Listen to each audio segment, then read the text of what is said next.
Good morning बच्चों। तो आज हम लोग मराठी का पार्ट 9 सिंह आणि बेडूक यह हम लोग पार्ट पढ़ेंगे। यह जैसे हिंदी की हम लोग छोटी छोटी कहानियाँ पढ़ते हैं ना, ठीक उसी तरह से कहानी है छोटी सी, लेकिन मराठी में है। तो मराठी का पार्ट 9 सिंह आणि बेडूक। तो ठीक है, हम लोग पढ़ते हैं। अभी यहाँ पे क्या दिया है देखो, यहाँ पे शब्द भी दिया है और शब्द के बाद में एक एक चित्र भी दिए हुए हैं। तो इन चित्रों को तुम्हें शब्दों में बोलते हुए तुम्हें यह कहानी तैयार करनी है। जैसे ध्यान से सुनो कि मैं क्या बोल रही हूँ। जैसे एका जंगलात, ये जंगल का चित्र है। एका जंगलात एक सिंह, ये शेर है ना, सिंह राहायचा। एका जंगलात एक सिंह राहायचा।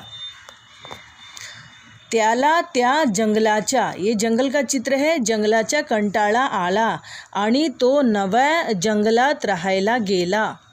देखो सुनो ध्यान से, मैं चित्र को क्या बोल रही हूँ। एक मिनट। एकदा सिंह मोठ्याने गरजला। गरजला मतलब जोर से चिल्लाया।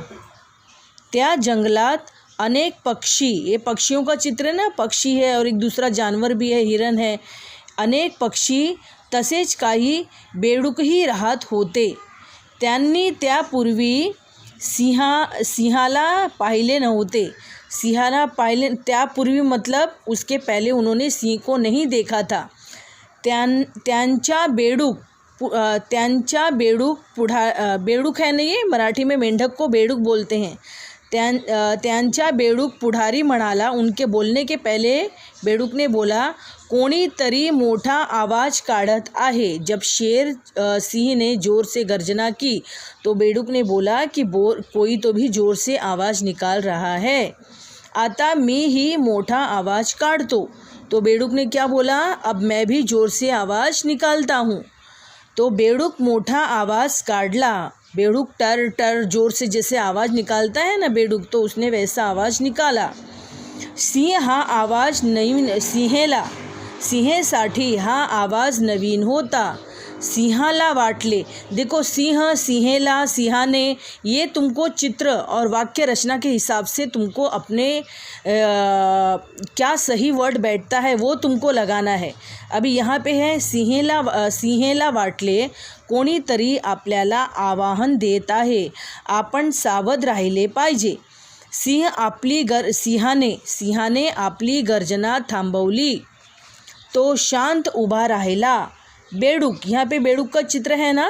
बेडूक मोठमोठ्याने ओढत पुढे पुढे सरकू लागला, मतलब जोर जोर से चिल्ला के आवाज़ देते हुए आगे आगे सरकने, जैसे बुड़ुक बुड़ुक उडी मारते हैं ना, वैसा पुढे सरकू लागला। सिंहाने त्याला पाहिले, सिंहने उसे देखा व त्याचा आवाज़ ऐकला। सिंह वेगाने पुढे सरकला, सिंह तेजी से आगे बढ़ा और सिंहाने डोक्यावर पाय दिला।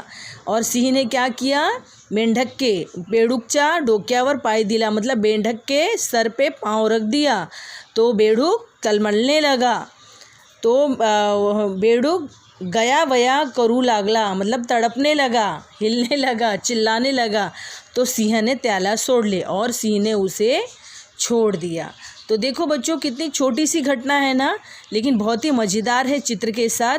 तो ये चित्र में कौन कौन से शब्द आए हैं तुम्हें उसे लिखना है, और शब्दों को लिखते हुए तुम्हें पूरी कहानी तैयार करनी है। यह कहानी तुम कॉपी में लिख के मुझे भेजो। और यहाँ पे जो नवीन शब्द आए हैं ये पढ़ना है हमें।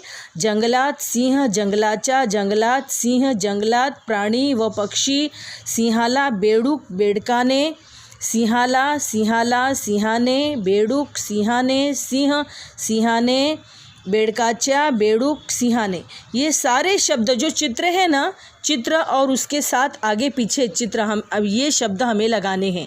अब वो कौन से शब्द लगाने हैं, तुम वाक्य बोलते समय कैसा यूज़ करोगे ये तुम्हें समझना होगा। जैसे हम हिंदी का करते हैं ठीक उसी तरह से ये मराठी के शब्द हैं। ठीक है बच्चों, तो ठीक है, ये तुम लोग कहानी मुझे तैयार करके दो, लिखो, लिख के भेजो मुझे। और उसके बाद हम लोग स्वाध्याय हल करेंगे। स्वाध्याय में या गोष्टीतील प्राण्यांची नावे सांगा व लिहा। इस कहानी में जो भी प्राणी के चित्र आए हैं उनके नाम तुम कॉपी में लिखकर भेजो।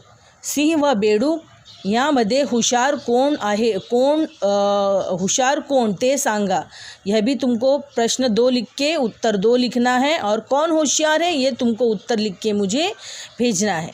प्रश्न 3, गोष्टीतील प्राण्यांचा आवाज कसा आहे ते माहीत करून घ्या, आवाज काढून दाखवा। खालील प्राण्यांच्या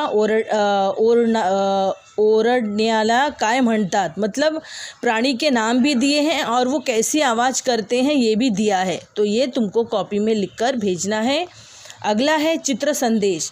ये चित्र दिया हुआ है, इस चित्र में तुम्हें क्या दिखाई दे रहा है ये मराठी में लिखा हुआ है, ये तुमको पढ़ना है। नको डोक्यावर पाटी, हवी हातात पाटी। सर पे पाटी नहीं रखना है, हाथ में पाटी लेना है। जो लड़की देखो सर पे अपने घमेला लेके जा रही है और पाटी लेके जा रही है ना, तो ऐसे बताया गया है कि तुम सर पे वजन मत लो, मत रखो, हाथ में पाटी लेकर चलो, क्योंकि इससे हम पढ़ाई लिखाई करते हैं। झाडे लावा, झाडे जगवा, प्रदूषण टाळा, जग वाचवा।